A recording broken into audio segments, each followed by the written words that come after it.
He watched the sail grow for a long time, trying to decide whether he would sooner live or die. Dying would be easier, he knew. All he had to do was crawl inside his grave and let the ship pass by, and death would find him. For days now, the fever had been burning through him, turning his bowels to brown water and making him shiver in his restless sleep. Each morning found him weaker. It will not be much longer, he had taken to telling himself.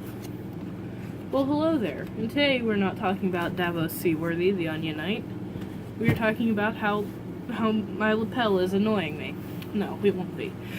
We will actually not be talking about A Storm of Swords at all.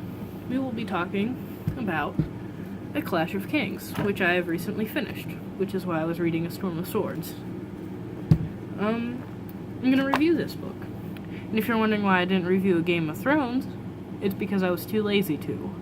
But I am going to review A Clash of Kings, and then A Storm of Swords when I finish it, and then A Feast for Crows, and then A Dance for Dragons. And then when the next two come out, what are the Winds of Winter and then A Dream of Spring. But that's not for a long time yet. This book only, Game of Thrones took me about 7 months to finish because it was new to me, even though I watched the Game of Thrones show. This book only took me about 2 months. I would say about 2.5. This book Clash of Kings took me about 2.5. And I don't know how long A Storm of Swords is going to take me. I just started it 2 days ago and I'm on page 67. I'm going to read some more when I'm done with this video. I don't know, I just have to... this is a good book. It is actually a very good book. If you have watched the Game of Thrones TV show and have not read the Song of Ice and Fire series, you are doing something wrong with your life. Read the books. And if you haven't read the books or seen the show, read the books, and then if you ever want to read the show. At this point, the books are 1,000,000 times better than the show.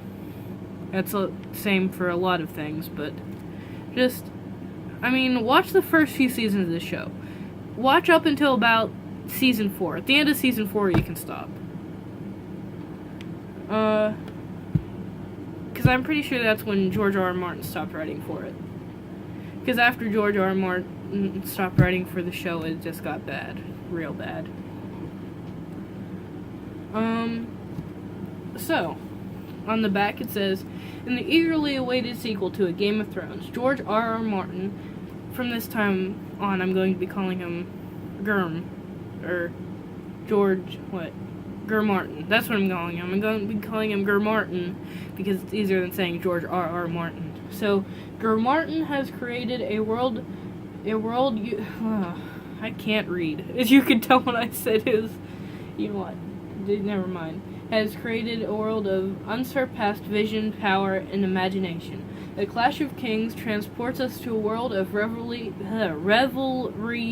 and revenge, wizardry and warfare unlike any of you have ever experienced. A comet the color of blood and flame cuts across the sky, and from the ancient citadel of Dragonstone, the forbidding shores of Winterfell, chaos reigns. 6 factions struggle to control a divided land and the Iron Throne of the 7 Kingdoms.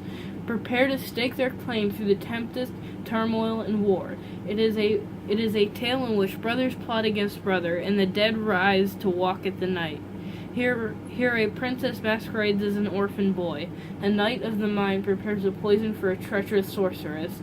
Wild men descend from the mountains of the moon to ravage the countryside. Against a backdrop of incest and fratricide. I'm surprised I said that for first time around. Alchemy and murder. Victory may go to the men and women possessed of the coldest steel and the coldest hearts. For when kings clash, the whole land trembles. Now, that may have sounded very painful, but that was only because I'm terrible at reading out loud.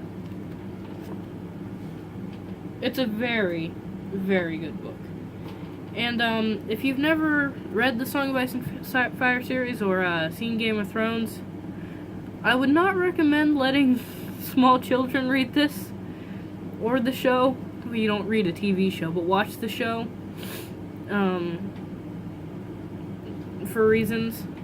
Like, I would not read this to your child as a bedtime story, because it is not Lord of the Rings. You can read Lord of the Rings to your child as a bedtime story, but you cannot read this to your child as, I mean, you could, but it depends how old they are. If they're, like, above 8, I would say it's okay, but if they're, like, under 8, I would say probably not. Some of the words are pretty hard, so it will increase their vocabulary, like, let's see, and some of the words are just weird. I'm sorry, I just said don't read this to your little kid, and there's a reason why. Pretty much every page has at least some bad word in it. And it's not just swear words. There's scenes of people that can get kind of intense.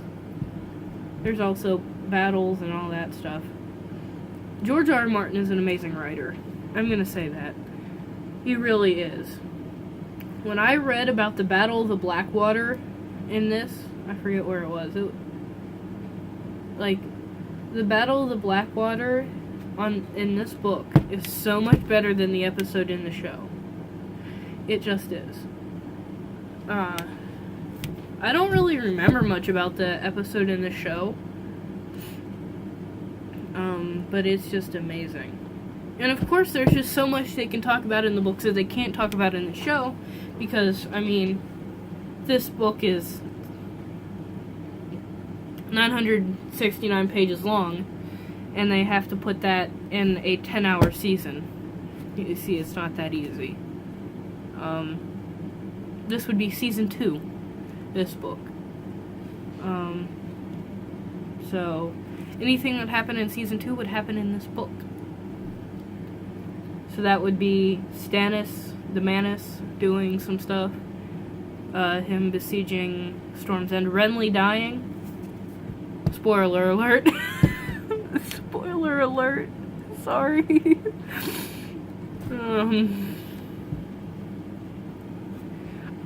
I was gonna try not to say any spoilers, but spoiler alert. Renly dies.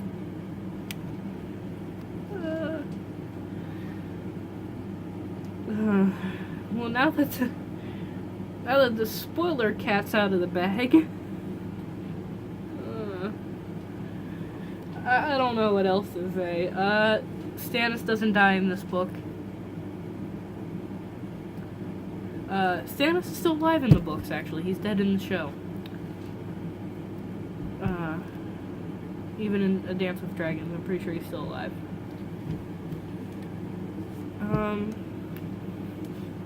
I can't wait to review this. I can't wait to read this. Like some cool stuff is in this. The Red Wedding. I can't wait for the Red Wedding. I know that sounds weird, but, like, I really enjoyed the Red Wedding scene, and if it's, and I guarantee you that it's probably better in the book, and if it is, boy, am I gonna be happy. Like, I just loved the bit in the Red Wedding where the music changes to Rains of Castamere, and Catelyn, I almost said Caitlyn, I always want to call her Caitlyn for some reason.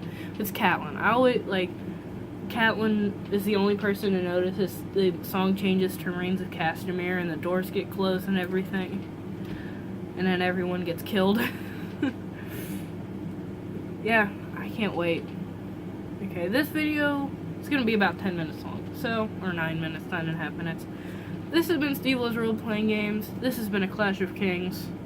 Go read it. Go buy the series. Go buy the Song of Ice and Fire series. Start with A Game of Thrones. Obviously, don't start with A Dance with Dragons. That would just be weird. Start with A Game of Thrones, then Clash of Kings, then Storm of Swords, then Feast for Crows, then Dance with Dragons. And then when the other two come out, read Winds of Winter and then A Dream of Spring. And then that's it. Unless George R. R. Martin really wants to please us and then releases another book after that. I would not be mad if that happened, but I don't see it happening. But I wouldn't be mad. Definitely would not be mad. Okay, guys. This has been Steve Loves Role Playing Games. Go read a book. See you next time.